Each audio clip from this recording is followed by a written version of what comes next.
Narito na nga ang ating live today update na mga kaganapan sa Akosada. Si Tiago na nga ba ang makakatapos dito kay Dennis dahil nagulat nga sila Wilfred at Tiago na hawak na pala dito ni Dennis itong si Carol. Huli na nga ba ang mga ito dahil nga sa nalaman na nga dito ni Tiago ang katotohanan dito kay Wilfred, kaya nagmadali na sila na puntahan nga ang bahay dito ni Dennis.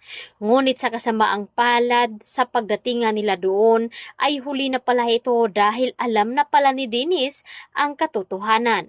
At inamin na nga dito ni Dennis kay Carol kung bakit niya nagawa ito kay Joy.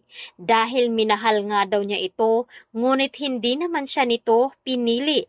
Kaya mas ginusto na lamang ditong ni Dennis na paslangin itong si Joy upang hindi ito mapunta sa iba.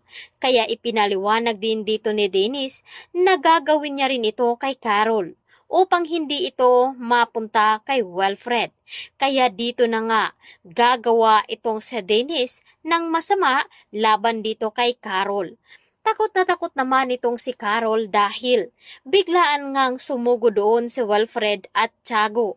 At kitang-kita naman sa mga mata dito kay Carol ang takot na baka ay mapaano nga itong si Wilfred. Ngunit may nakatutok nga dito kay Carol dito kay Dennis at sinabi na wag na nga daw silang magtangkang lumapit kung ayaw nilang mapahamak itong si Carol.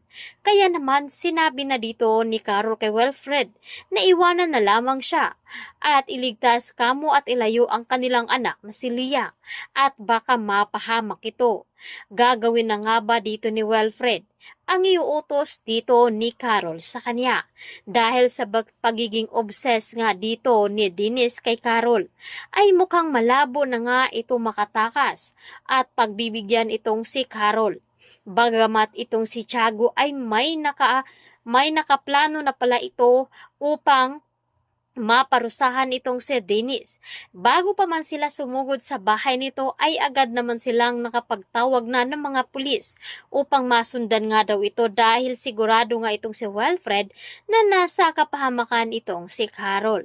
Samantalang, dito na nga ay magiging hawak ni Dennis itong si Leah. Gagawin niya ito upang gamitin niya ito laban kay Carol at mapasunod nga ito upang magkasama nga daw silang tatlo. At dahil dito, walang pagpipilian na nga itong si Carol. Ang kagustuhan na mapaslang na nga itong si Wilfred upang sa kaligtasan nga dito ni Leah. Dito na nga ba mapapahamak silang lahat? Sino nga ba ang makakaligtas? Dahil sa pagbaril nga dito ni Ronnie kay Carol, makaligtas pa nga ba ito? Kaya abangan natin ito ngayong hapon dito lamang sa Akosada.